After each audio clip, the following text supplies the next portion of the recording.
안녕하십니까. 2021 화성 지역학 방구석에서 떠나는 랜선 여행 화성의 전설. 오늘은 그 15번째 마지막 시간입니다. 여러모로 감회가 새로운데요. 15회 강의 동안 열심히 또 해주셨고 마지막 강의 또 진행해 주실 구비문학자 이원영 선생님을 소개합니다. 선생님 안녕하십니까? 네, 안녕하세요. 반갑습니다. 네. 오늘은 거두절미하고 이제 그 강의하고 마지막에 15회 강의 동안 그 좀 느꼈던 점도 한번 얘기해보는 시간까지 가졌으면 좋겠고요. 15번째는 송산 지역인데요. 저희가 이게 송산 지역 분들이 굉장히 적극적이시거든요. 그래서 이걸 좀 초반에 배치했으면 좀 더 흥행에 도움이 되지 않았을까 이런 생각을 지금 와서야 좀 하게 됩니다. 그래도 또 유종의 미를 잘 장식해 주시고 또 마지막에 또 힘을 내주실 거라고 생각하고요. 지역적 자부심이 대단하신 송산분들의 지역 전설들을 한번 탐험해보는 시간을 갖도록 하겠습니다. 여행을 한번 시작해 볼까요? 네. 준비된 자료를 같이 보시면서 읽어 나가도록 하겠습니다. 15강은 송산면 전설이고요. 제목은 바다를 걸어 섬을 만들고 형도에 돌탑을 쌓은 마고할미 이렇게 제목을 지어봤습니다. 여기 이번 그 주역은 마고할머니네요. 마고할미. 네. 그 마고할미 서사가 좀 다양하게 나타나는 것이 좀 특징이라서 제목으로 삼아봤습니다. 네, 송산 지역의 변천을 한번 보시면요. 조선 후기에는 본래 남양군 송산면의 지역으로 8개 동리를 관할하였는데 1914년 이제 부군면 통폐합 당시에 일제가 했던 걸 다 합쳐가지고 세 곳면까지 합쳐서 수원군으로 편입되는 것이죠. 네, 남양군도 수원군으로 통합이 됐기 때문에 수원군으로 편입이 됐습니다. 그렇군요. 네.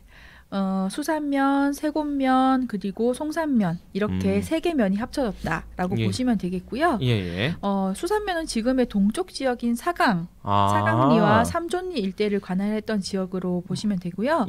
세곡면은 지금의 송산리 북쪽인 신천리와 용포리, 쌍정리 일대를 관할하던 지역이다. 그리고 옛 송산면은 지금의 남쪽인 마산리, 중송리, 칠곡리 일대이다라고 보시면 되겠습니다.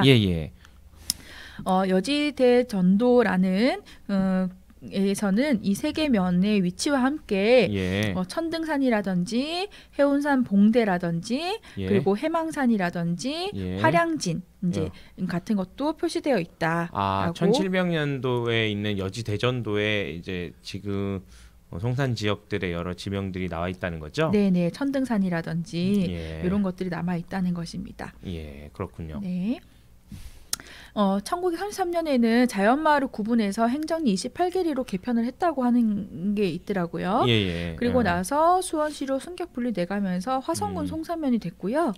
나중에 화성시로 승격되면서 화성시 송산면이 됩니다.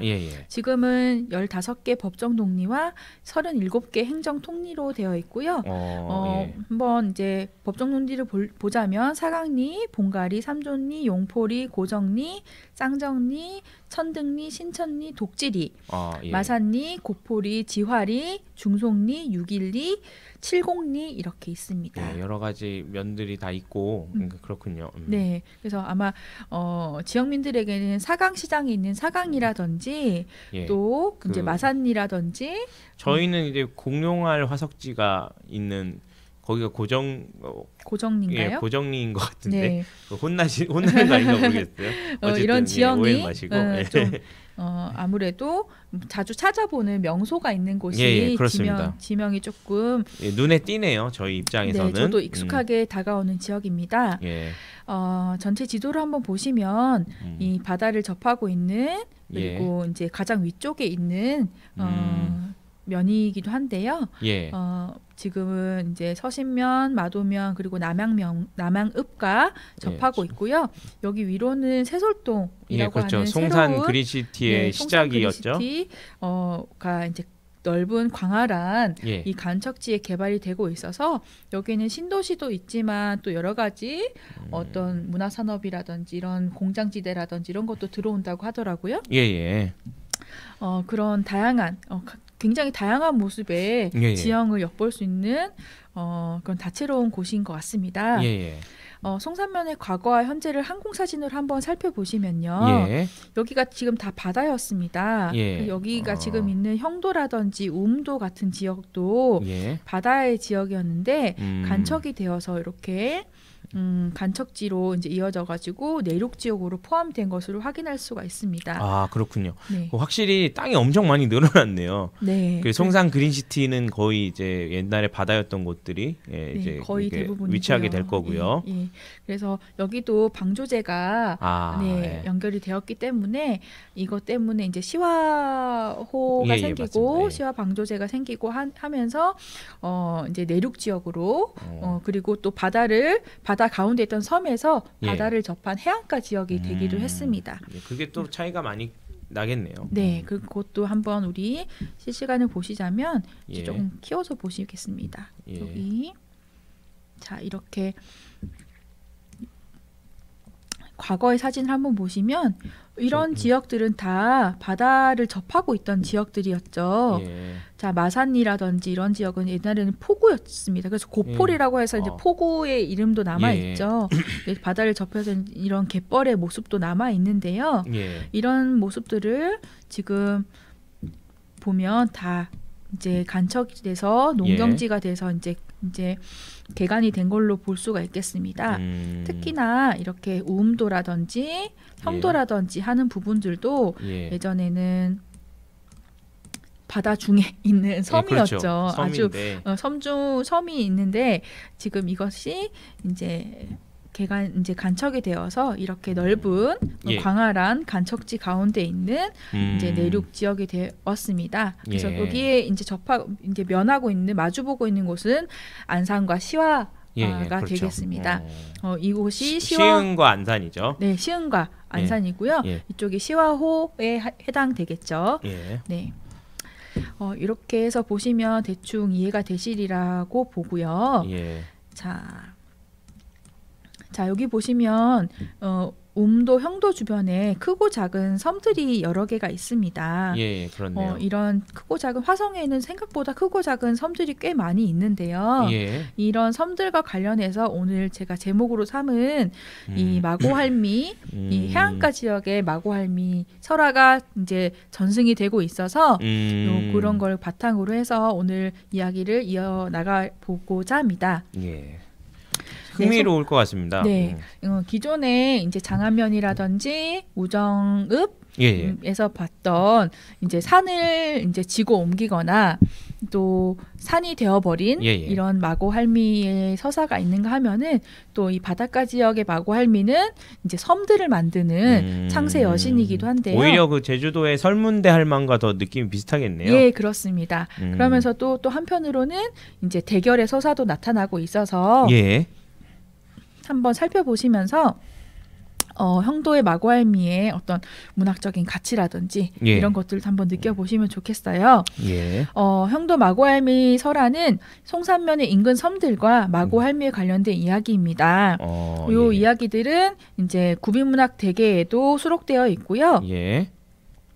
또 형도의 탑 이야기라든지 그리고 시섬이라든지 여러 가지 지명 유래 부분이 이제 연결 결부되어서 있습니다. 그리고 화성 지역 역사 민속 학술 종합 보고서 이제 역사 민속 부분에도 이제 채록이 되어서 수록이 되어 있고요. 또 송산면 자료집에도 이 마고할미의 배설과 구비전승 자료집이요. 네, 구비전승 문화원에서 나온. 네, 문화원에서 나온 자료집인데요. 송산면 편에도 이런 마고할미 배설이라든지 다른 섬들 오리섬, 가랭이섬과 관련된 그런 지형을 창조하는 부분에 대한 자료가 수록되어 있습니다. 그렇군요. 자, 그리고 한편으로는 이제 지형을 만드는 앞부분은 지형을 만드는 창세 또는 지형을 창조하는 부분이라면 이 두 번째에 있는 형도의 탑 이야기는 형도의 이제 탑을 쌓는 대결을 하는 부분이 나타나는 이야기인데요. 예. 이것도 이제 구비문학 대계에 수록되어 있고요. 예. 또 이제 화성 군사의 학원이라든지 문화원에서 발간한 송산면 편에도 이렇게 관련한 자료가 수록이 되어 있습니다. 예. 아까 얘기했듯이 형도 부근은 시화 방조제가 87년에 시작이 되어서 94년에 완공이 되면서 물막이 공사로 통해서 이제 인근이 다 육지가 되었습니다. 그래서 이 94년 이전에 이제 채록된 이야기들은 이곳이 아직까지 바다 가운데 섬일 때 채록이 된 이야기임을 조금 감안하셔서 보시면 좀 더 생생하게 느끼실 수 있어요. 그때는 이제 진짜 섬이었고 지금은 차로 갈 수 있는 산이 돼버렸죠. 네, 산이고 그냥 내륙 지역이라고 볼 수 있겠죠. 바닷가를 접하고 있는 해안가 지역이라고 볼 수 있겠습니다. 예. 제가 그러면 섬 형성 자료 이거를 좀 읽어볼게요. 네, 읽어주세요. 예. 육지 독지리와 형도 섬 중간에 쉬섬이라고 하는 섬이 있는데 마기 할머니가 육지의 돌을 형도로 날라 탑을 쌓을 때 중간에 쉬었다 가던 섬이라 쉬섬이라고 부릅니다. 쉬섬을 지나면 개울이 있는데 개울 가운데 둘레가 서너 아름이나 되는 아주 큰 나무뿌리 2개가 남아있어 이곳이 옛날에 육지였음을 말해줍니다. 마기 할머니는 몸이 아주 큰 거인이라 바다에 들어가도 겨우 무릎까지만 물이 찼습니다. 할머니가 바다에 있을 때 똥이 마려워서 가랑이를 벌리고 용변을 보았는데 이것이 오리섬입니다. 오리섬에는 바닷물에 잠길 듯한 바위가 둘이 있는데 이것은 마기 할머니가 똥이 마려워 대변을 볼 때 2발을 딛고서 똥을 눌 때 이때 밟은 2섬이 이 가랭이 섬입니다. 신천리 앞에는 각시섬과 농섬, 닭섬이 있습니다. 각시는 마기 할머니를 말하는 것이고 각시가 시집갈 적에 농을 지고 가다 내려놓은 곳이라고 하여 농섬이라 부르고 시집갈 때 패백에 쓸 닭을 가져갔다고 하여 닭섬이라고 부릅니다. 네, 여기 보면 굉장히 많은 자잘한 섬들의 다 이름들의 마고 할머니가 관여가 되어 있네요. 네, 그래서 아까 앞에서 보면 이 인근 섬들과 마고 할매에 관련된 이야기라고 제가 개설을 붙여봤습니다. 여기 보면 시섬이 있고요. 그 다음에 오리섬, 가랭이섬, 각시섬, 농섬, 닭섬 이렇게 총 6개 섬 정도로 다 연결이 되어 있네요. 그리고 그 와중에도 또 거인적인 측면 모습도 나타나고요. 바다에 들어가도 무릎까지밖에 안 찼다고 하니까 그 크기를 사실 가늠하기가 어렵겠죠. 바다 물의 깊이가 얼마나 깊을 텐데. 또 이제 그 똥을 넣었을 때 그 대변 자체가 바로 섬이 되어버리는 그런 어떤 창조 여신적인 측면도 있고요. 또 한편으로는 굉장히 인간화 시켜서 각 마기 할머니가 시집을 가고 또 시집을 갈 때 이렇게 농을 지고 간다든지 패백할 때 닭도 필요했다든지 하는 식으로 해서 이런 것은 한편으로는 인간화 시키는 것이지만 또는 한편으로는 또 희화화되는 부분이라고 볼 수 있겠습니다. 우리 그렇군요. 예전에 다른 지역 수업을 할 때 강의를 할 때 마고 할미의 2가지 측면에 대해서 얘기했던 적이 있는데 기억하시는지 모르겠어요.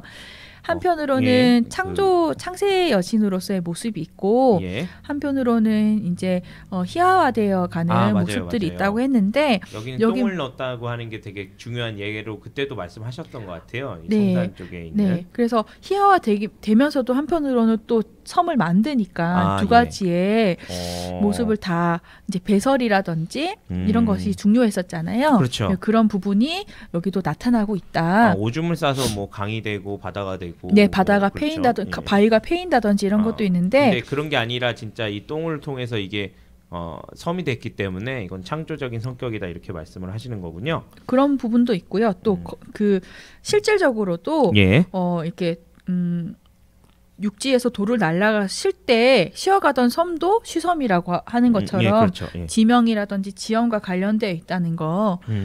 그런 부분도 특히 뭐 똥을 넣을 때 밟은 섬이 가랭이 섬이다 이런 부분들도 그 지형의 창조 부분과도 관련이 있다라고 볼 수 있겠습니다. 그러면 두 번째는 탑쌓기 유형이 다른 거군요. 탑쌓기 자료 아까 볼 때 앞자료와 뒷자료로 구분해서 했었는데요. 두 번째는 탑쌓기 자료입니다. 한번 읽어봐 주시죠. 화성시 송산면 독지리에는 저울대 형자를 쓰는 형도라는 섬이 있습니다. 형도는 저울섬 혹은 저우리섬이라고도 부릅니다.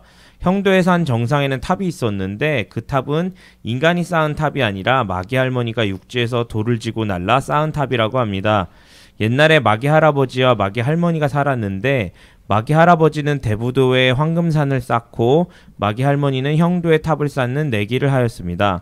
한참 후에 마기 할아버지가 형도 쪽을 쳐다보니 마기 할머니가 쌓은 탑이 너무나도 아름다웠습니다.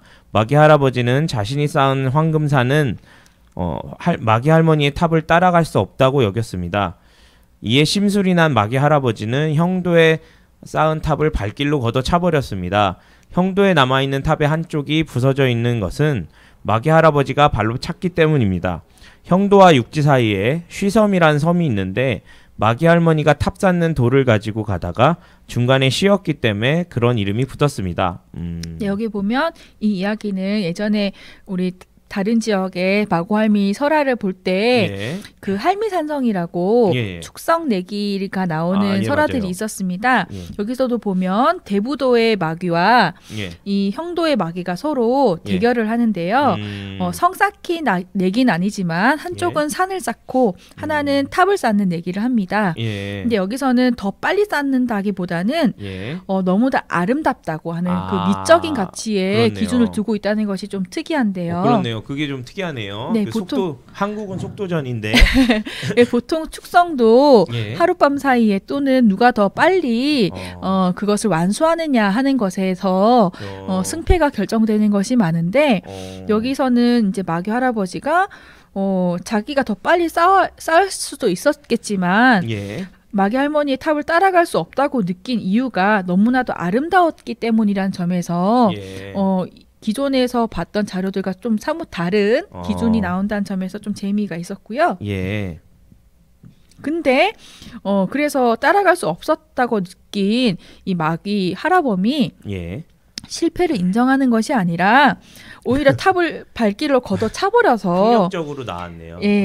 그래서 지금의 형도에 이제 지금은 남아있지 않지만 예전에 남아있던 정상에 있던 탑이 무너졌는데 그것이 이 대부도 마귀가 차서 그렇다라고 사람들이 이제 연루하여서 이제 이해했다는 것입니다. 이런 점이 재밌게 느껴지시죠? 그렇네요. 그 저희가 봤을 때는 아까 이 폭력적으로 이렇게 탑을 훼손하는 이 상대방이 있었다는 것 중에 보면은 대부분 저희가 얘기를 보면은 이제 저희가 이렇게 이기는 쪽에 붙어 있던지 뭐 그런 쪽이 많았던 것 같은데 이거는 좀 저희가 그러니까 이 이야기의 주인공이 잘한 거를 외부에서 이렇게 훼손하고 좀 이렇게 뭐 따로 해결이 안 된 식으로 끝났잖아요. 이런 부분들도 좀 특이한 것 같습니다. 네, 오히려 좀 더 날것 형태이기도 할 것 같은데요. 보통은 이제 오니 힘내기 같이 그 힘을 겨루는 설화 유형에서는 이 누나와 남동생은 뭐 한양을 다녀온다든지 전쟁을 하고 온다든지 하고 누나는 성을 쌓는 내기를 하는데 성을 더 빨리 쌓을 것 같아 보이니까 이 남아선호 사상에 의해서 이 어머니 마고가 아들의 편을 들려고 하는 것을 이제 그 누나가 무희가 눈치를 채고 슬퍼하면서 이제 남동생을 이기게끔 해주는 것들이 있는데요. 거기서는 중간자적 존재, 또 중간자 중립적인 존재지만 한편으로는 내심 아들의 편을 들고 있는 어머니란 존재가 나타나는데 여기서는 오히려 중간자적 존재가 나타나지 않고 그냥 성별 대결 또는 지역적 대결 이렇게 볼 수가 있겠죠. 그래서 마귀 할머니랑 마귀 할아버지가 서로 대결을 했다. 근데 마귀 할아버지는 그 승복을 하지 않았다. 라는 점에서 오히려 그 남성과 여성 대결에 있어서 힘의 우세라든지 또 한편으로는 그 여성의 우세함을 인정하지 못하는 어떤 그 남성의 모습을 좀 비판하는 점이 나타나기도 합니다. 대부분 이런 이야기를 구현하는 분들이 남자분이었던 게 많은데 이렇게 전해주신 걸 보면은 그것도 또한 독특한 것 같아요. 남산에도 산신령한테 마고가 혼나고 그러니까 남성신이 훨씬 뭐 도덕적 우위감을 갖고 있고 그런 게 많았는데 여기서 그냥 나쁜 놈으로 나오니까 네. 이런 부분도 굉장히 독특한 것 같습니다. 네. 기타 자료는 형도 안에는 굴이 있었다라고 합니다. 그 안에 이무기가 살고 있다고 전해지기도 했는데요. 일제강점기 때 일본 사람이 그 굴에 들어가 살펴봤다고 합니다. 굴 속에는 낭떠러지가 있고 그 아래에는 좀 무섭게도 어린아이용의 집신 2짝이 놓여 있었고 그 곁으로는 곁굴이 나 있었다라고 합니다. 이게 뭔가 약간 공포 영화의 시작 오프닝 장면을 보는 것 같은 그렇죠. 느낌이네요. 저도 보면서 굉장히 스릴러 또는 묘사가 잘 돼 있는 것 같기도 하고. 저는 굉장히 무섭다라고 느껴졌는데 이 곁굴은 이제 이무기가 이제 뱀들이 들고 나고 하는 뱀꿀인지 그 뱀이 어린아이를 잡아서 먹은 것인지 또는 이 이무기에게 아이를 바친 것인지 해석에 있어서 여러 가지 방향이 될 수 있겠는데요. 그렇네요. 결국에는 집신 2짝이 상징하는 바가 굉장히 큰 것 같습니다. 그러니까 이게 이 정도만 살아남았는데 저희가 이제 많은 상상을 할 수 있는 주요 요소들이 남아 있는 거네요. 그만큼 이 안에는 보통 인간들을 자극하는 재밌는 일적인 또는 모티프 이런 것들이 많이 있기 때문이겠죠. 와, 격굴이 있는데 이게 이무기 굴이라는 얘기를 굳이 이렇게 입으로 안 하시고도 이렇게 얘기를 하신 것 같아요. 이무기가 잡아간 것이다 이렇게 직접적으로 얘기하지 않아도 희생제를 했다 또는 잡아먹었다라고 하지 않아도 집신 2짝만 있었고 곁에는 격굴이 있었는데 아무것도 없었다라고만 얘기해도 왠지 이 굴에 들어가기가 의시하고 그 공포의 분위기는 벌써 다 조성됐고 정말 훌륭한 이야기 전략인 것 같습니다. 그래서 이제 이야기가 3줄밖에 안 되지만 되게 기분이 많이 남네요. 굉장히 무게 있게 느껴지시죠. 그렇습니다. 이게 제일 신기한 얘기였습니다. 다음으로는 기타 전설로 대표 전설로는 이제 형도와 그 인근의 섬에 관련된 마고설화 및 또 형도의 탑쌓기 설화를 이제 대표 설화로 가져온 것이고요. 송산 지역의 기타 전설로는 삼존리 성과 유희분이라는 전설이 있어서 이것도 한번 가져와서 제가 한번 읽어볼게요. 읽어봐 주시기 바랍니다. 화성시 송산면에 삼종리라는 곳이 있습니다. 조선 광해군 때 세도를 떨치던 광해군의 처남 유희분이 당시 삼족이라 칭해져서 삼종리라고 불려졌습니다. 유희분은 병조판서로 군사와 국방을 담당하였는데 그 권세가 아주 대단하여서 개인 군사들을 거느리기까지 했습니다. 당시 거느리던 사병 군사들이 유희분이 살던 마을에 성을 쌓고 주둔하였는데 그때 쌓은 사성이 지금도 남아 있습니다. 아마 이걸 구현하던 시점이었겠죠.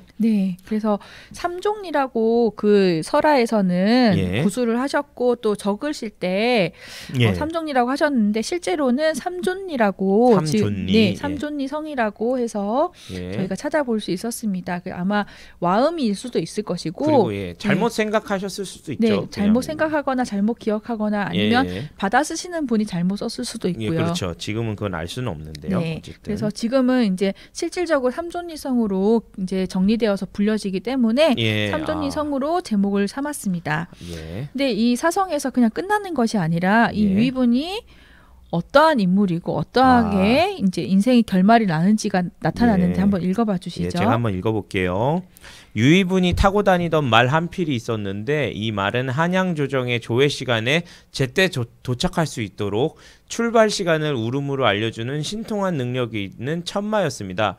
그런데 인조반정이 일어나던 날에는 말이 울지 않았습니다. 말이 울지 않은 바람에 늦게 출발한 유희분은 반정 거사로 인해 궁으로 들어가는 길이 통제되어 조정에 들어가지 못했고 문산동 집으로 다시 돌아오게 되었습니다. 집에 도착한 유희분은 울음소리를 내지 않아 인조반정을 막지 못한 것에 말을 집 앞에서 칼로 찔러 죽였습니다. 이 천마의 말무덤은 문산동 논 가운데 아직 남아있는데요. 문산동 집으로 피신해 있던 유희분은 아우 유희발과 함께 잡혀갔고 이후 사형을 당했습니다. 이렇게 끝이 납니다. 유희분이라는 이제 사람은 실존 인물이고요. 인조 반정이 일어날 때에 이 반정 거사를 막지 못해서 결국 죽음을 당한 사람이라고 볼 수 있는데요. 이 광해군 그렇죠. 처남이라고 할까요? 맞습니다. 그래서 그 권세를 굉장히 많이 누렸던 사람으로 기록이 되어 있습니다. 아, 그렇군요. 네, 그래서 관련된 기록을 인터넷으로도 볼 수 있는데요. 이렇게 유이분이라고 보시면 자, 조선시대 예조자랑, 형조참판, 병조판서 이제 군사를 다루는 부분에서는 아주 높은 일을 다 하신 거죠. 정말 그때 만약에 늦게 갔으면 정말 큰 일이었겠네요. 네, 이분이. 이제 인조 반정을 막을 수 있었던 유일한 사람인데 이제 못 가서 못 막았다라는 것인데요. 자, 이렇게 보시면 임진왜란이 일어나면서 호종했다고 하고요. 자, 이렇게 해서 무가로 급제를 해서 문가에 병가에 병가로 급제해가지고 예조자랑이 되고 이렇게 되었다가 나중에 자, 아이고. 자, 여기 보시면 광해군이 즉위하자 왕의 처남으로 요직에 나가게 됩니다. 네, 그리고 중요한 것은 소북의 유경영은 일파를 탄핵해서 숙청을 싹 해버립니다. 그렇게 또 자기도 열심히 정치를 했네요. 이런 굉장히 이제 피바람을 일으킨 사람이고요.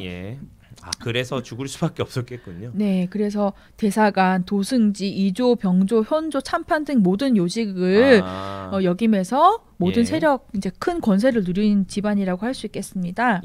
또한 영창대군이나 능창군들 무고해서 죽이는데 가담한 공으로 익사공신 1등 공신에 책봉되었던 사람이기도 합니다.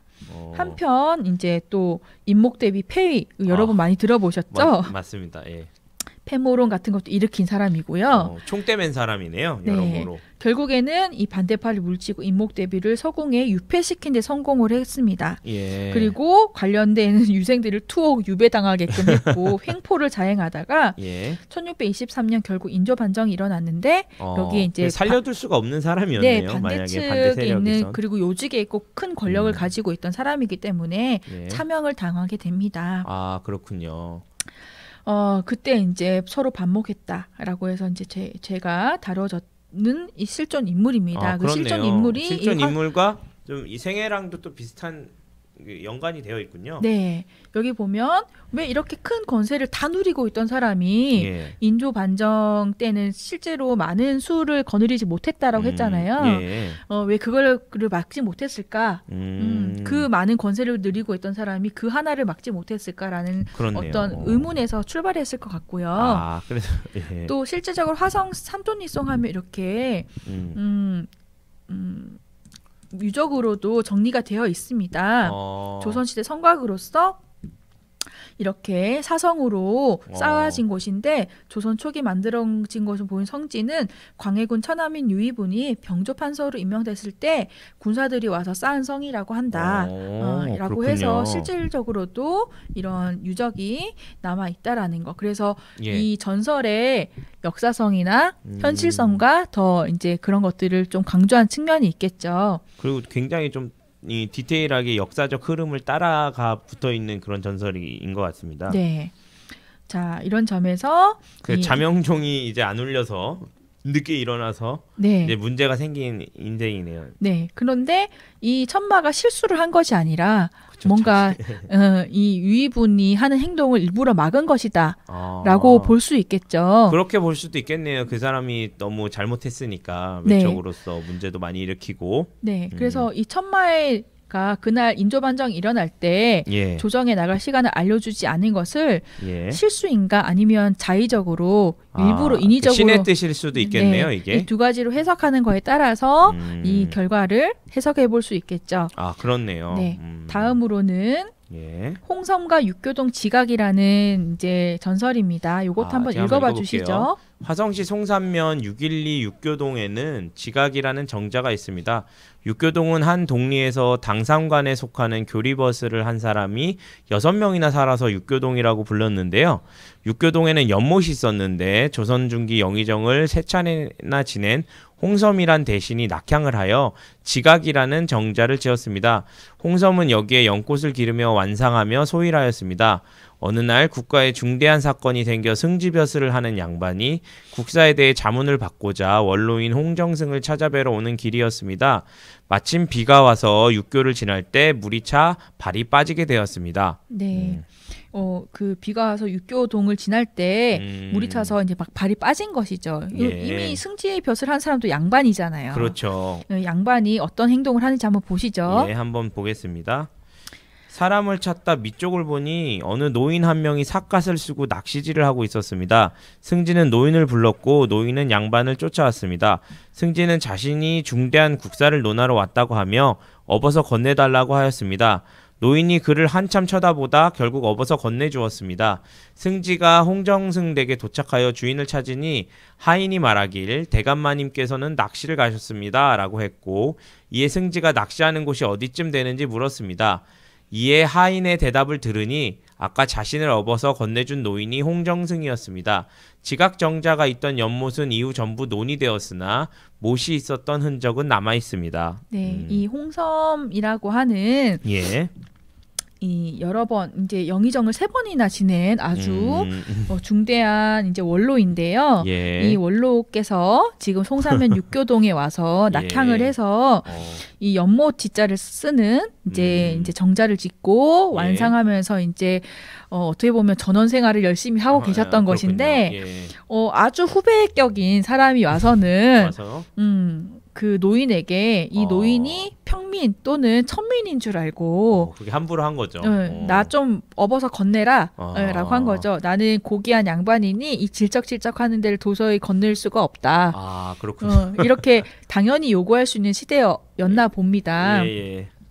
근데 이제 여기서 보면 한참 쳐다보다가 결국 업어서 건네주었다라고 하는데 이 홍섬의 성격을 드러내는 것 같아요. 여기서 극대노하면서 네가 나를 몰라보고 이렇게 안 했군요. 네, 네가 나를 몰라보고 또는 이런 무지몽매한 그리고 버릇없는 이렇게 하지 않고 이제 결국 업어서 건네주고 스스로 깨닫게끔 하는 그런 것이 홍섬의 성격이다라고 하고 있습니다. 그게 굉장히 친근하게 느껴지기도 하고 뭐 특별한 일화로 이제 조상의 얘기나 지역 어른의 얘기를 이렇게 전승하는 느낌인데요.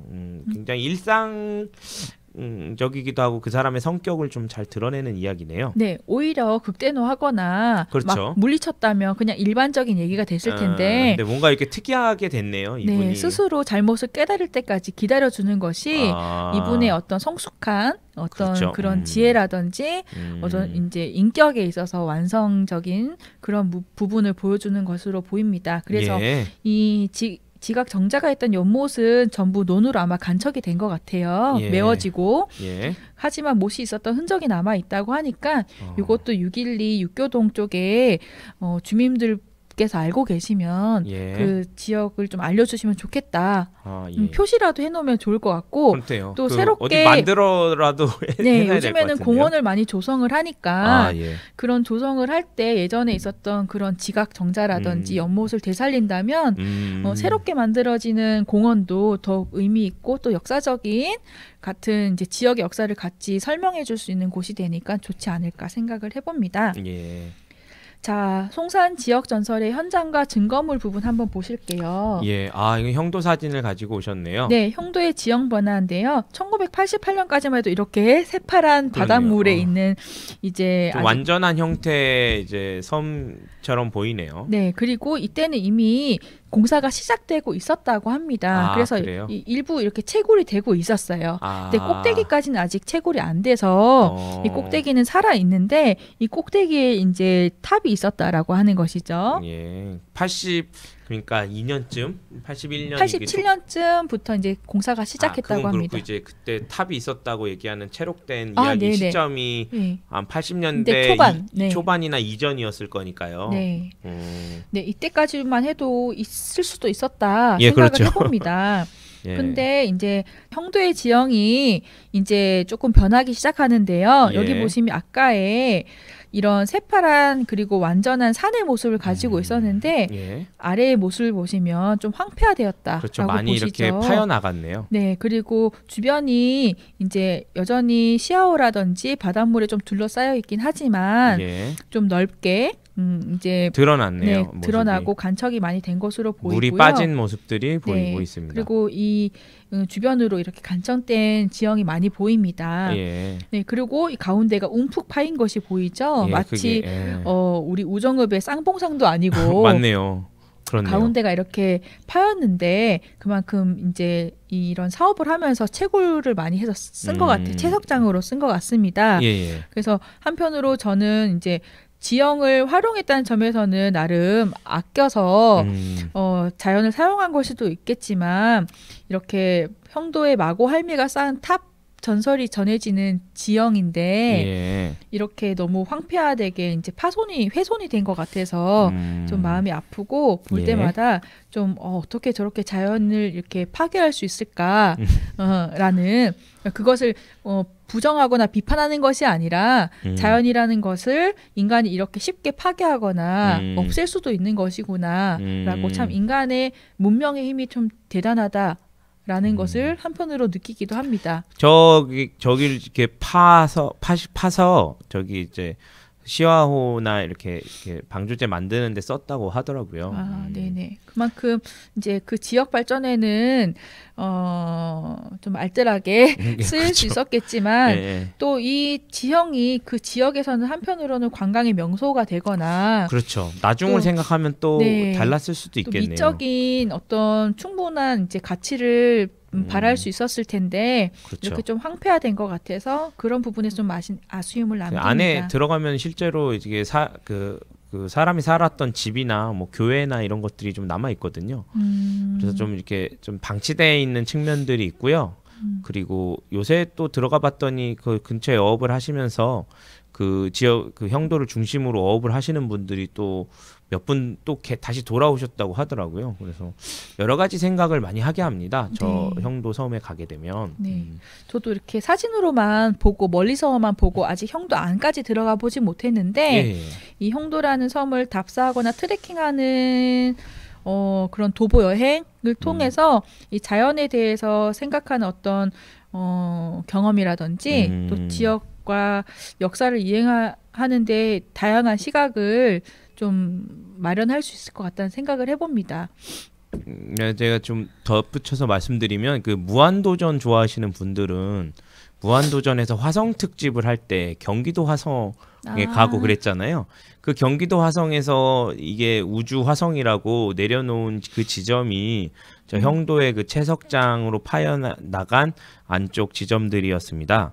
그래서 좀 아이러니하더라고요. 저는 이제 그때 당시에는 화성에서 연이 없었던 사람이기도 하고 근데 나중에 와서 내가 보고 웃고 즐기던 그 화성에 대한 내용 그 유머들이 실제로 진짜 화성 사람들한테는 또 의미가 달랐을 수도 있겠다 이런 생각이 들더라고요. 특히 또 형도에서 생업을 영위하셨거나 뭐 또 매립이 싫으셨거나 그랬던 분들도 있었겠죠. 네, 저도 제가 만일 이 형도를 고향으로 둔 사람이라면 지금 이 모습을 보면 좀 가슴이 아프겠다 이런 생각을 많이 해봅니다. 자, 송산 지역 전설에 또 삼존리 성과 말무덤이라는 이 현장 지역물도 있는데요. 이 지역은 제가 인터넷 자료를 통해서 다른 분이 다녀오신 것을 한번 봤습니다. 이것이 이제 실제 자료인지는 저도 확인까지는 아직 못했는데 지금의 송산면 삼존리에 있는 아까 봤던 삼존리 성도 있지만 또 유이분이 이제 자신의 애마 천마를 죽이기도 했는데 그 말의 무덤이 이제 삼존리에 남아 있다라고 하는 것이 이렇게 남아 있는데요. 말무덤이라고 해서 또 삼존리에 있는 이렇게 말무덤이 있다고 합니다. 실질적으로 지금까지 남아있는지는 저도 확인을 해보지 못했지만 이것이 많이 남아있다고 하면 훌륭한 전승물 또 증거물이 될 거라고 생각이 되고요.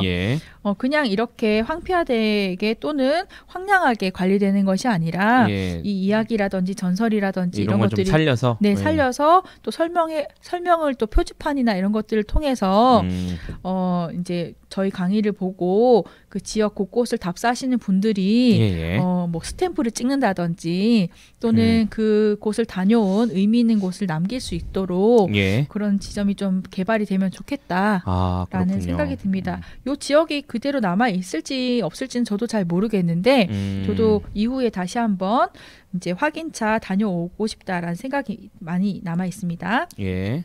그리고 육교동 연못과 지각정자는 결국 찾지를 못했습니다. 아까 예. 연못이 메어져서 논으로 변했다고 되어 있었는데요. 아마 연못이 변하니까 지각정자도 없어졌을 거라는 생각이 듭니다.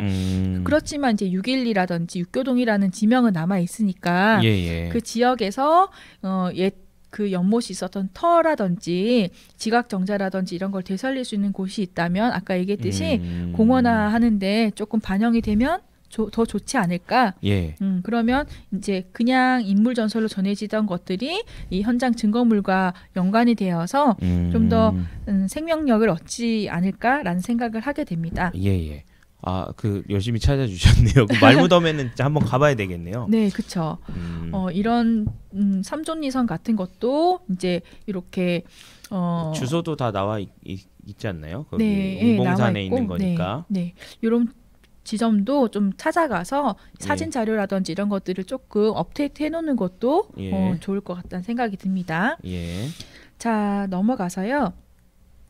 유형벽 특징으로 가보겠습니다. 예. 형도와 그 인근 섬의 마구할미랑 관계된 이야기가 많이 전했는데요. 예.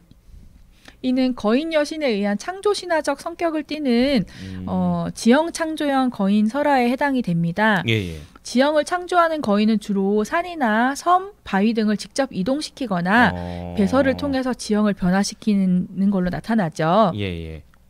형도의 마구할미도 육지에서 섬으로 돌을 날라서 큰 탑을 만들거나 배설을 통해서 오리섬을 창조했습니다. 이런 비슷한 성격의 거인 여신으로 제주도에 설문대 할망이 있습니다. 네, 설문대 할망도 제주도를 만들고 이렇게 그렇죠. 했었죠. 네. 그 비슷한 느낌이 드는 것 같아요. 그 쌍봉산과 남산의 마구할미와 또 그 이름은 같지만 좀 다른 그런 내용인 거네요. 네, 여기는 이제 직접적으로 이런 지형을 창조해낸다는 점에서 보다 창조 여신, 창세 여신과 성격이 많이 다 있고요. 특히나 이제 굉장히 거인이라서 바닷물이 무릎에까지밖에 차지 않았다. 그렇죠. 그런 묘사도 되게 중요하네요. 네, 묘사도 비슷하게 나타납니다. 예. 자, 마고는 거인의 형상으로 몸집이 아주 크고 힘이 센데 산이나 섬 또는 돌을 지고 나르기도 하는 걸로 나타났죠. 또 용변의 배설을 통해서 지형 지물을 창조했습니다. 그런데 여기서 형도의 마귀 할머니와 할아버지는 남녀의 성대결을 통해서 힘겨루기를 해서 지형 지물을 창조했어요. 지형 지물이라는 건 탑이 해당되겠죠. 여기서 쌓기 내기를 하는 부분은 오니 힘내기 전설의 서사 유형에 해당되기도 하고요.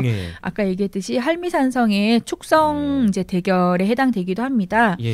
이 오니 힘내기 전설에선 아들의 편을 드는 어머니의 방해 개입을 통해서 또는 누나가 스스로 남동생을 위해서 내기에서 져주고 그냥 지는 것에서 끝나는 게 아니라 그냥 죽는 것까지 나아가는 것이 굉장히 비극적인데요. 그렇죠. 지면 죽는데 자기가 스스로 죽음을 택한다. 이런 결말인 거잖아요. 네. 그렇죠. 그래서 결국에는 그것이 이제 실질적인 어떤 존재의 이제 삶과 죽음 이런 거라기보다는 이 산신으로서의 어떤 생명력, 신성성을 잃게 되는 거군요. 네, 신성성을 잃게 되고 그 산신으로서의 어떤 신격의 존재성을 가지느냐 못 가지느냐, 약화가 되느냐 강화가 되느냐 하는 부분일 텐데 힘은 더 아직 센데도 불구하고 그 아들을 바라보는 인식의 차원이 변화가 되면서 사회가 변화하는 거죠. 그렇네요. 그러면서 이제 여신이 스스로 이제 여신의 이제 실력이 약화가 된다든지 또는 그 세력권이 약화가 되는 부분이 나타난다고 보겠습니다. 이에 비해서 형도의 마귀 할아버지는 직접 아까처럼 쌓은 탑을 발로 차서 훼손을 시키는데요. 경쟁자가 아주 그 비열한 짓을 하는 거죠. 네, 오히려 이 마귀 할아버지가 내기에서 이길 수 없다는 것을 깨닫자 정정당당한 대결을 포기하고 폭력적 행동으로 경쟁자의 성과를 직접 제거한다라고 오히려 보입니다. 좀 더 날것의 것이라고 볼 수도 있겠네요, 이게. 네, 그래서 문화적으로 또 문면적으로 이렇게 치환시키기 전에 이 남성과 여성의 대결, 남신과 여신의 대결을 좀 더 정면적으로 보여주는. 그리고 결말이 일어난 이유에 대해서 원색적으로 설명을 하는군요. 네. 괜히 그래서 효관념이나 이런 것들을 얹지 않고. 네, 엄마가 편을 들어줘서 이겼다라고 하기보다는 결국에 내가 지는 상황인데 내가 지는 상황에서 내가 전면적으로 엄마의 손을 빌리지 않고 스스로 이 게임을 끝내버리는 거라고 볼 수가 있겠죠. 그렇네요. 자, 요새랑 비슷한 것 같기도 하고. 아닙니다.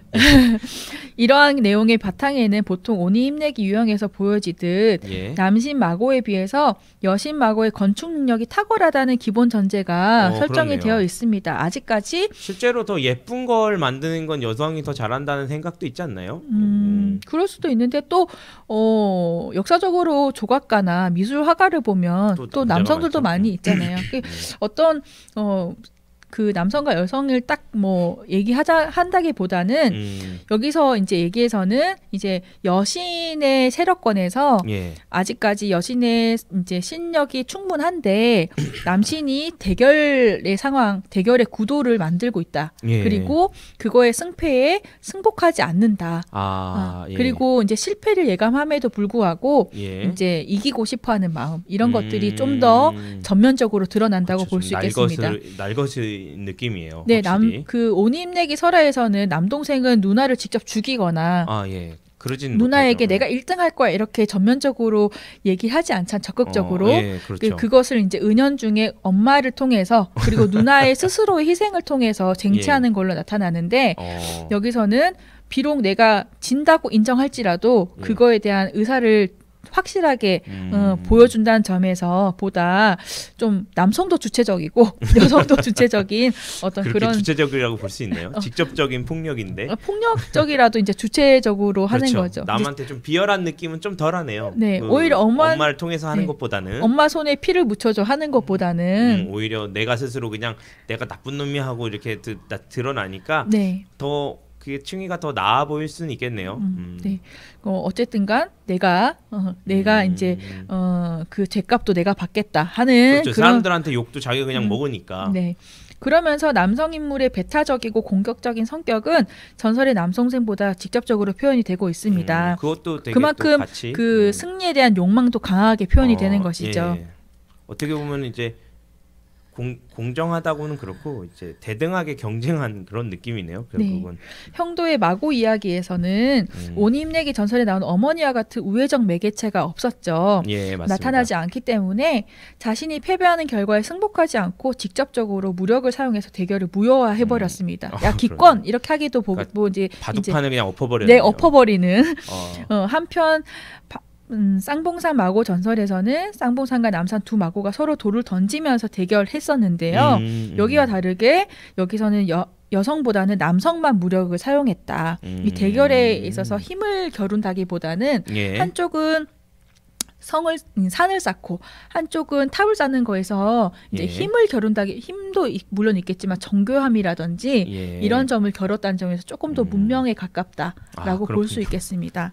그냥 돌을 던지는 거는 이제 동물적인 차원에서 이제 힘을 겨룬다라고 하는 거를 본다면 산을 쌓거나 뭐 탑을 만들거나 하는 거는 구조물, 건축물을 만드는 거기 때문에 좀 더 문명적이고 정교한 이제 힘의 이제 능력이 필요한 것이죠. 그렇군요. 삼존리성의 유이분의 이야기 모티프는 광해군 천함으로 당대 최고 권세를 누리던 유이분의 말이 신통한 능력이 있던 천마였다. 그리고 끝내 죽임 당했다라는 것인데요. 그 말무덤을 또 이렇게 유이분 얘기는 안 하고 말무덤만 이렇게 또 주변 사람들이 챙기는 거 보면 또 말의 편을 들고 있는 것 같기도 하네요. 네, 그렇죠.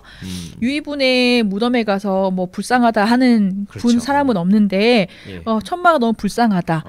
이 천마는 아주 신령한 말인데 그래서 말무덤을 크게 만들고 위한다라는 것도 그것도 또 특이하네요. 네. 이 천마의 신통한 능력은 멀리 떨어져 있는 한양 조정에서 일어난 미래의 조회 시간을 정확히 얘기해서 그 시간을 잘 예측을 해서 울음소리로 출발할 시간을 알려주는 것입니다.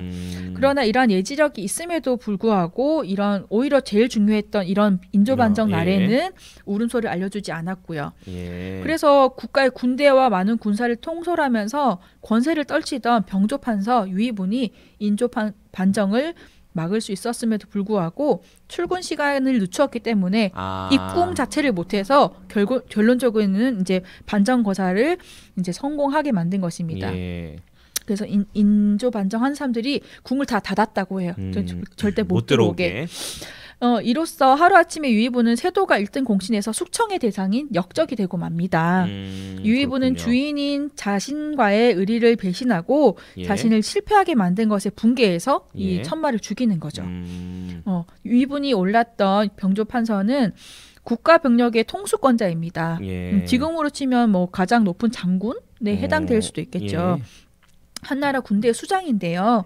보통 우리 장수가 나면 욕마가 난다라는 예. 속담이 있습니다. 예. 이것처럼 병마지권의 위세를 가진 유의분 곁에도 결국 뛰어난 천마가 있어서 그 자리에 오른 것이다 예. 라고 설정을 하는 것인데 예. 근데 끝에 가서는 유의분이 그에 걸맞는 사람이 아니어서 천마가 버린 거다? 버린 거다라고 볼 수가 있겠죠. 예.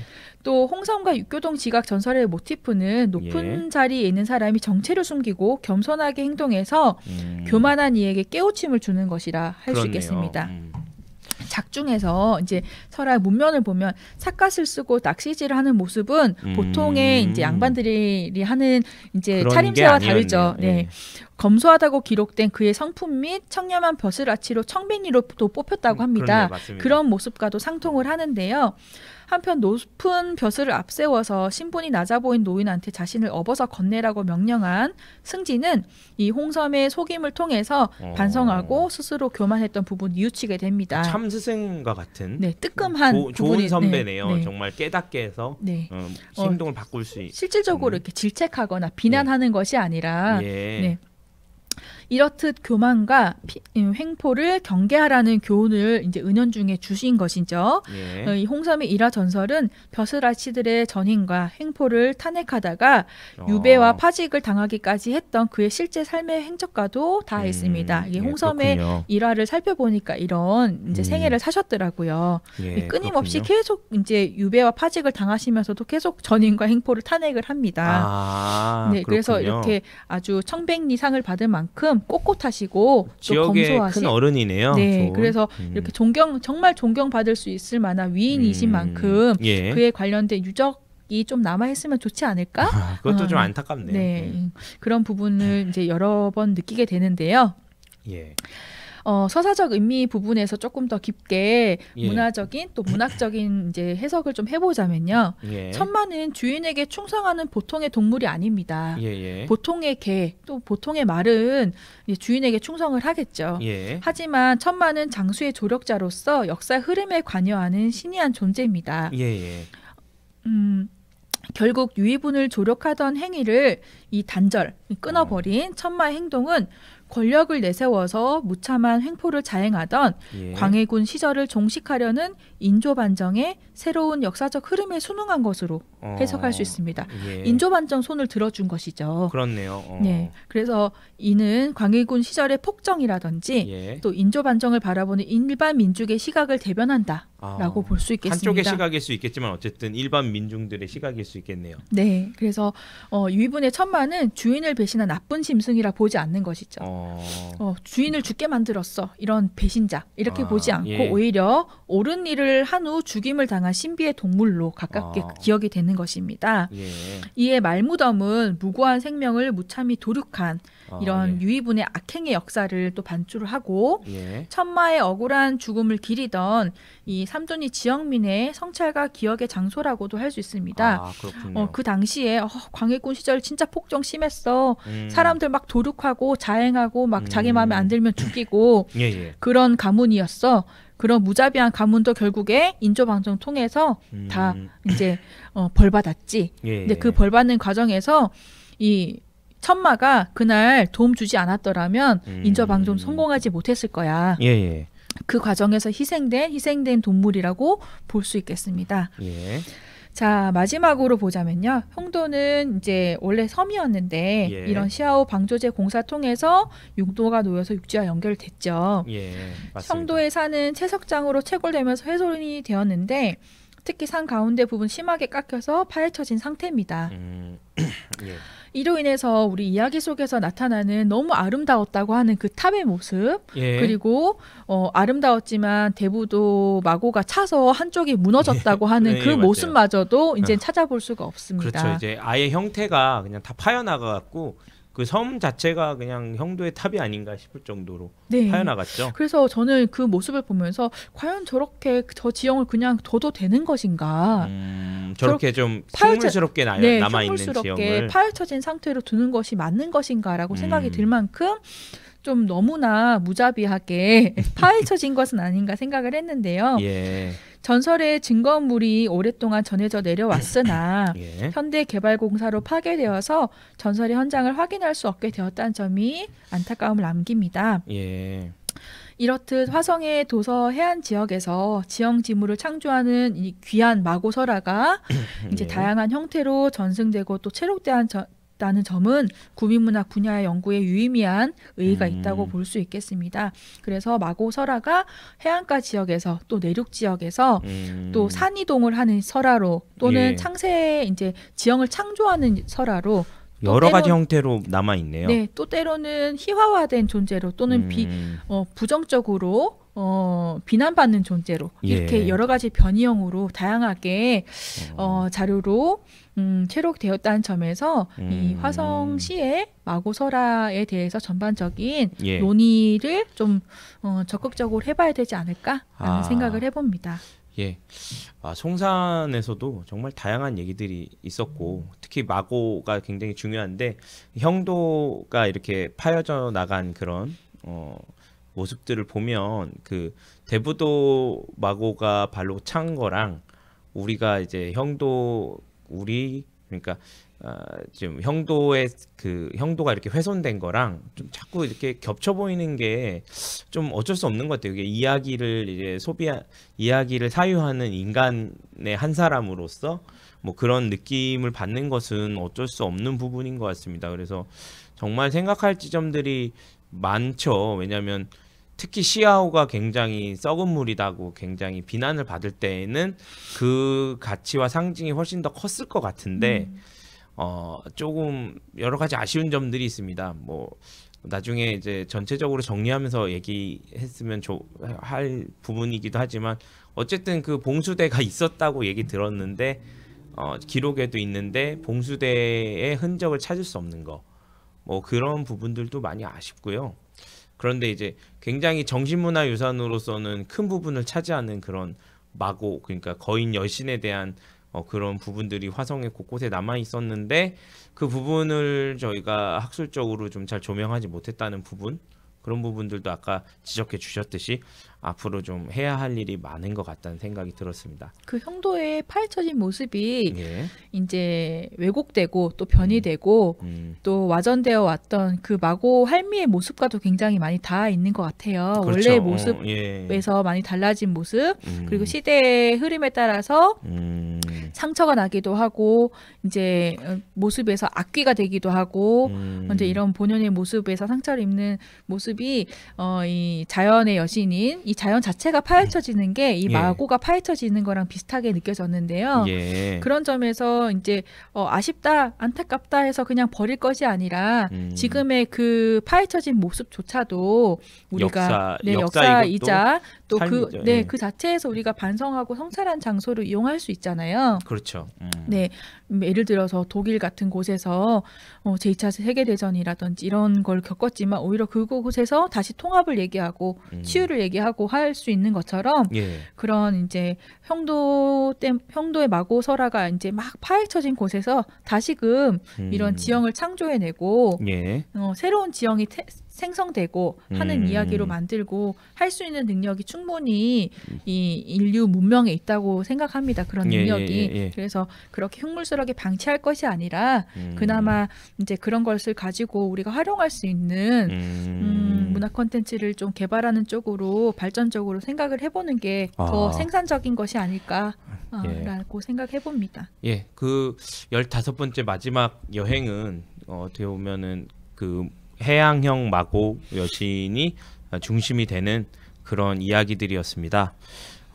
이제 뭐 어떻게 보면 조금 마지막 여정이기도 한데 이렇게 15번째 여행은 이 정도로 마무리를 하도록 하고요.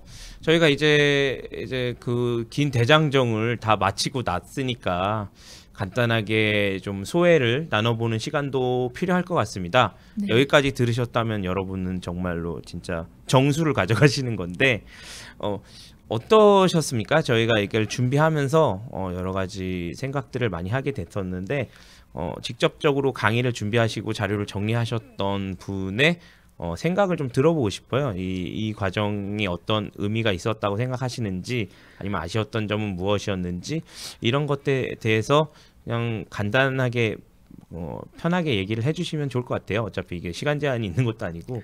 네, 애초에 이 지역학을 기획할 때 같이 아이디어를 나누고 할 때 지역별로 나눠서 보는 게 좋겠다라고 이제 의견을 냈었는데, 그쵸, 저는 주제별로 하자고 했었던 것 같아요. 네, 근데 저는 조금 더 품이 들더라도 지역 이제 화성이 또 특히 해안이 다르고 또 내륙이 다르고 하기 때문에 좀 지역적으로 한번 겉핥기라도 한번 쭉 살펴보는 작업을 하면 좀 의미가 있지 않을까라는 것에서 이제 시작을 한 것인데 생각보다 자료가 좀 방대하고 네, 또 기존에 정리되었던 자료들 간에 겹치는 자료도 있고 빠진 자료도 있고 해서 그거를 이제 한번 이제 정리하는 작업에 생각보다 시간이 많이 들더라고요.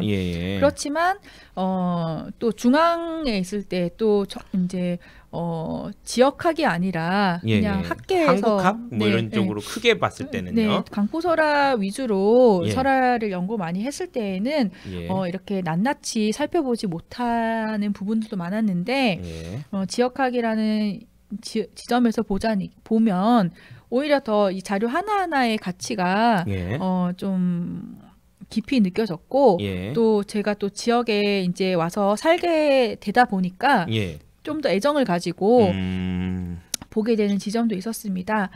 또 한편으로는 이제 또 안타까움, 아까처럼 마고 형도 얘기처럼 안타까움을 느끼는 것도 있었고 또 빨리 가봐야 되겠다라고 하는 그런 욕심을 내게 하는 곳들도 있었는데요.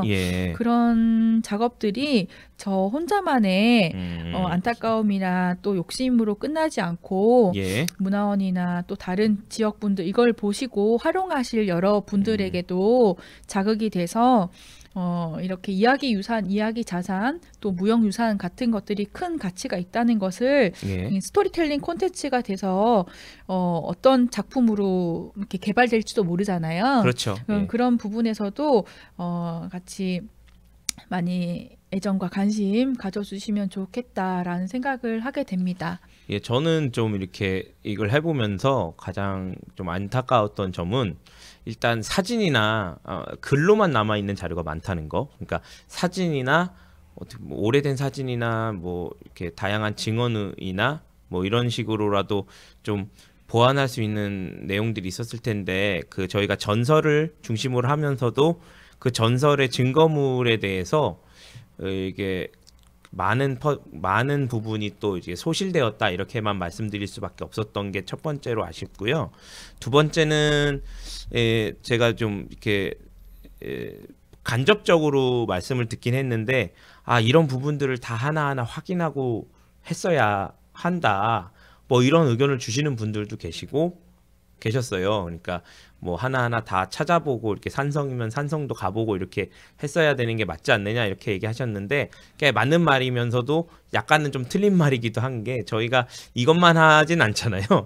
저희가 이 일을 준비하면서 좀 더 완벽하게 준비했으면 좋았다는 뭐 생각도 들지만 저희 화성이 워낙에 넓고 그 기간과 예산까지 말씀드릴 것도 없고 저희가 시간적인 문제들도 있었습니다. 그래서 또 뭐 첫 술에 배부를 순 없고 맞아요. 또 이제 일단 시작이 반이고 또 이후에 또 발전시킬 수도 있는 것이고 또 우리가 이 작업을 통해서 여러 가지 다음에는 이렇게 해보면 좋겠다. 또 이렇게 또 확대해보면 확장해보면 또 깊게 심화해보면 좋겠다. 이런 것들도 많이 느꼈는데 그런 유종의 미가 좀 더 많이 생겼으면 좋겠다라는 생각이 듭니다. 그리고 저희가 또 그래서 이런 얘기를 좀 많이 들더라고요. 완벽보다는 완성을 통해서 성장한다고 하잖아요. 저희가 이번 15화로 이제 어쨌든 완성을 한번 했고요. 이거는 이제 제대로 완벽해지기 위해서는 많은 분들의 도움과 뭐 격려 응원도 좀 필요할 것 같습니다. 네, 제가 이제 하면서 많은 자료를 이제 1시간 안에 보통은 소화하려고 하다 보니까 생략되거나 또 포함하지 못한 자료들도 많이 있습니다. 그래서 다음번에는 좀 더 많은 자료를 소화할 수 있으면 좋겠고, 만약에 다음 기획이 이어진다면요. 또는 또 다른 곳에서 그런 자리가 있다면 또 이번에 다루지 않았던 자료들을 또 살펴보는 기회를 가질 수도 있을 것이고요. 그리고 저희가 그래도 좀 제가 좀 자랑스럽고 좀 이렇게 스스로를 좀 칭찬하는 부분이 있다면, 어쨌든 한 개 지역을 소외시키지 않고 모두 다뤄서 15개 지역을 다 어쨌든 다 엮어냈다는 게 좀 그래도 가치인 것 같습니다. 어쨌든 그 화성 곳곳에 사시는 분들은 이곳이 고향인 곳도 있으실 거고, 지금 현재 사시는 곳도 있으실 거고, 옆 동네가 궁금하신 분들도 있으실 건데, 좀 관심이 있으신 분들이 언제든지 이런 부분들을 찾아보시고 저희와 접촉해서 이분들을 심화시킬 수 있는 그런 교두보, 이런 계기를 만들어서 그리고 모두가 볼 수 있는 곳에 올려놓았다는 게 좀 되게 가치인 것 같고요. 이번에 여행이 좀 끝이 났지만 진정한 또 시작이 되지 않을까, 이런 생각도 듭니다. 그래서 과감 없는 의견도 많이 주시고, 그리고 저희가 곧 있어서 그 설문조사에도 많이 참여해 주셔서 다음 지역학이 꼭 내년이 아니더라도 내후년에라도 기획이 될 때 이런 부분들을 좀 보완해서 기획이 될 수 있도록 많은 의견을 좀 부탁드립니다. 무엇보다 정말 수고가 많으셨습니다. 어떻게 보면은 아까도 말씀하셨지만 이제 한국을 모두 무대로 대상으로 하는 그런 학문을 하기에도 구비문학자가 이렇게 많지 않습니다. 그래서 이 한 곳에 한 지역에 집중하는 기회를 갖기가 어려운데, 여러 가지 좋은 계기가 돼서 이렇게 화성 지역을 전부 다 훑어주신 것 때문에 아마 이 시작으로 이것에 대해서 의문을 가지거나 이것에서 도움을 받아서 다른 새로운 성과들이 많이 생기는데 도움을 많이 주셨을 것 같고요. 이제 곧 기획될 다음 지역학이나 여러 가지 다른 강좌나 뭐 연구 용역, 연구 성과에서도 좀 도움을 주셨으면 하는 바람이 있습니다. 이렇게 좀 구구절절하게 좀 정리해봤는데요. 좀 유난히 좀 소회가 많았던 것 같고요. 15번째 이 여행을 좀 잘 마치게 돼서 좀 감사하게 생각합니다. 항상 저희가 이렇게 그 시간 표시해드리니까 이 부분만 보고 싶으신 분들 바로 보실 수 있을 거라고 생각해서 이렇게 좀 길게 말씀을 드려봤습니다. 그 후원해주시고 지원해주신 화성시에도 참 감사드리고요. 여러 가지 그 편집해 주시는 스태프들이나 지켜봐 주시는 원장님이나 모든 화성문화원 직원분들이나 회원분들께도 또 어떻게 보면 그분들의 응원이 있었기에 이게 진행이 될 수 있었으니까 그분들께도 모두 감사의 말씀드립니다.